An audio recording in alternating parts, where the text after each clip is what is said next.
et écologiste Kanaki, vous avez la parole. Monsieur le président, monsieur le Premier ministre, mes chers collègues, je souhaite associer à cette question d'actualité notre collègue Robert Rowie, retenu en Nouvelle Calédonie.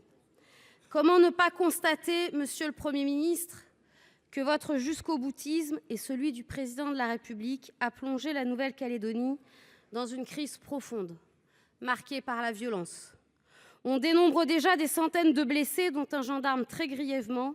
3 manifestants ont déjà été tués. C'est terrible. Il faut que cela s'arrête. J'apporte, au nom de mon groupe, toutes nos condoléances à leurs familles. Cet acharnement a conduit à l'adoption à marche forcée du projet de loi qui remet en cause le processus de décolonisation issu des accords Nouméa en actant le dégel du corps électoral.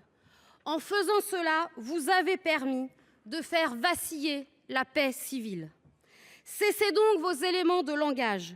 Vous saviez qu'en poussant l'Assemblée nationale au vote du texte, véritable victoire à la Pyrrhus, vous fermiez la porte au dialogue. Ce n'est pas un Conseil de sécurité qu'il faut, c'est le retrait du projet de loi, seul acte pour permettre l'apaisement et la reprise du dialogue, comme le demande collectivement la quasi-totalité des groupes politiques au Congrès de Nouvelle-Calédonie.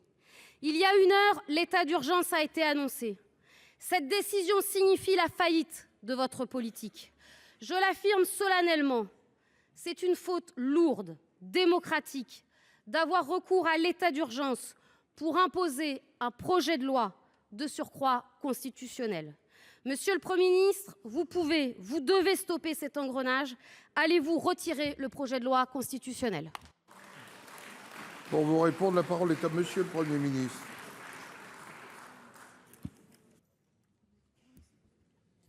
Merci, monsieur le président, mesdames et messieurs les sénatrices et sénateurs, madame la présidente Cukierman. Madame la présidente, j'étais en accord avec la tonalité du début de votre question, mais je suis très en désaccord avec la fin de votre question.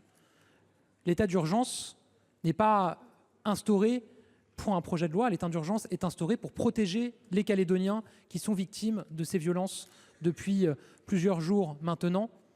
Le seul objectif des mesures que nous avons décidées en Conseil de défense et dont l'état d'urgence qui sera soumis au Conseil des ministres tout à l'heure, c'est précisément le retour à l'ordre, parce que c'est un préalable à tout, parce que la violence ne peut jamais être justifiée ou acceptable.